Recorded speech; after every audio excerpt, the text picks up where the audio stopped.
Le Flash de La Courneuve, c'est une affaire qui roule. Surtout avec Marcus Shaw. Si l'ex-joueur de South Florida s'acclimate doucement à la météo francilienne, l'adaptation est déjà réussie sur le terrain.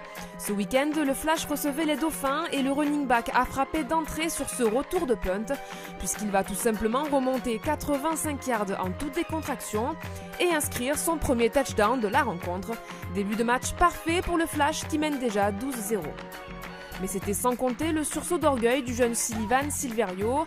Sur cette troisième et 10, le quarterback niçois envoie une passe de 50 yards pour Andrew James, qui après un numéro de jonglage catche bien la balle et permet aux Dauphins de revenir à un touchdown d'écart. Piqué au vif, le Flash ne tarde pas à réagir et Paul Durand lance un ballon qui passe à travers les mains des Dauphins et atterrit finalement dans celle de Yohan Roua. Nouveau touchdown pour le Flash qui mène 19-6 à la pause. La seconde période va commencer comme la première. Sur un drive qui n'aura rien donné, les Dauphins doivent se dégager. Et c'est le retour du Marcus Showtime. Le running back américain récupère le ballon dans ses 10 yards et va se débarrasser de ses adversaires avec une facilité déconcertante.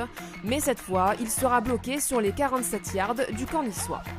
Bloqué, oui, mais pas pour longtemps, car sur cette nouvelle action, Paul Durand confie le ballon à son running back qui échappe encore au plaquage des défenseurs niçois et marque son deuxième touchdown de la rencontre.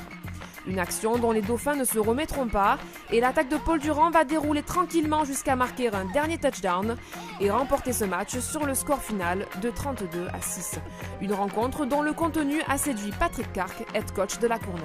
Dans l'exécution, oui, je pense qu'on a fait un bon match, on a été sérieux, on a été discipliné, on a fait beaucoup moins d'erreurs et beaucoup moins de fautes que par le passé.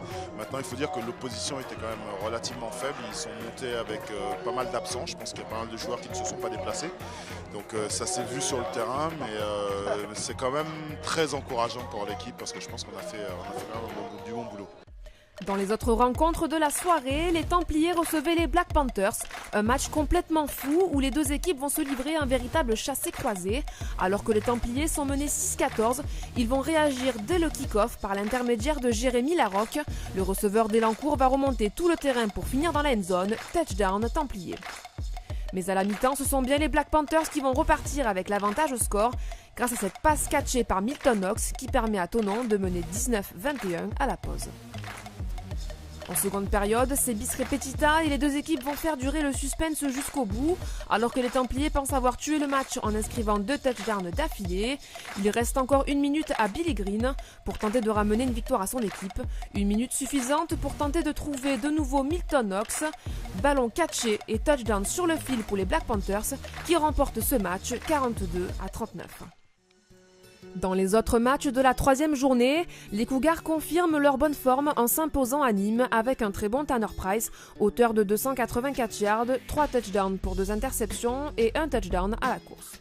Du côté d'Asnières-sur-Seine, les Molosses ont bien résisté pendant 3 quarts temps pour finalement complètement craquer face aux Argonautes qui remportent leur deuxième victoire de la saison sur le score de 41-23.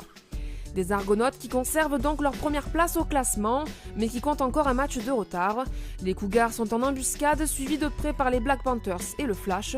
En bas de classement, les Templiers et les Centurions ne gagnent toujours pas et devront vite se ressaisir s'ils ne veulent pas se laisser distancer dans la course au play-off.